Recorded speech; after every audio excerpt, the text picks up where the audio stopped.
जब make in India कहते हैं तो मेक फॉर इंडिया भी है, क्योंकि 125 करोड़ का देश है, इतना बड़ा मार्केट है, $1 बिलियन का काम हो रहा है और 2000 लोग काम करें जरूरी है।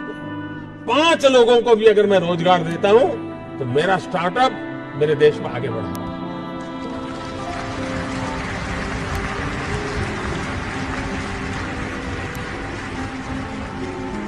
एक साइकोलॉजिकल चेंज लाना है कि यूथ के दिमाग में जॉब सीकर की मानसिकता से उसको बाहर लाना, वो जॉब क्रिएटर बने। और एक बार उसके दिमाग में आ गया कि मुझे 2 लोगों की जिंदगी को बस संभालना है, वो कर लेगा। ये काम आप नौजवानों के दिमाग से हो सकता है। और इसलिए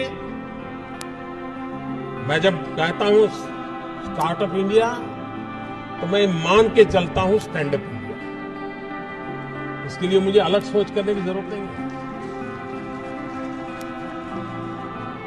जिस देश के पास 800 मिलियन 35 से कम आयु के नौजवान हो, जिस देश के नौजवानों के पास टैलेंट हो, हाथ में हुनर हो, अपरंपार सपने हो और पूरी दुनिया में अवकाश ही अवकाश हो, क्या नहीं हो सकता?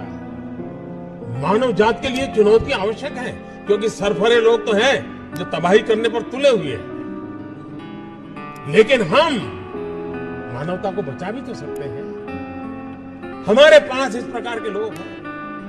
और ये भी सही है, भारत के पास मिलियंस ऑफ मिलियन प्रॉब्लम है, कोई इनकार नहीं कर सकता।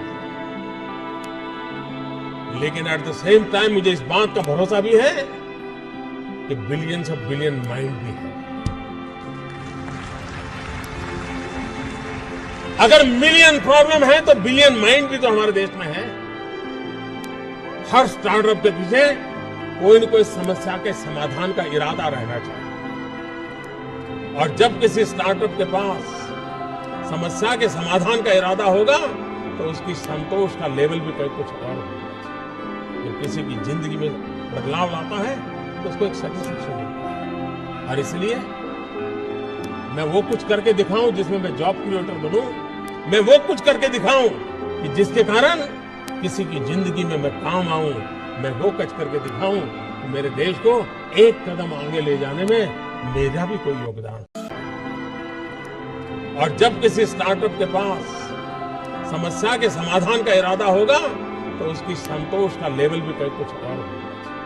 जब किसी की जिंदगी में बदलाव लाता है तो उसको एक सेटिस्फेक्शन मिलता है। और इसलिए मैं वो कुछ करके दिखाऊं जिसमें मैं जॉब क्रिएटर बनूं, मैं वो कुछ करके दिखाऊं कि जिसके कारण किसी की जिंदगी में मैं काम आऊं, मैं वो कुछ करके दिखाऊं कि मेरे देश को एक कदम आगे ले जाने में मेरा भी कोई योगदान।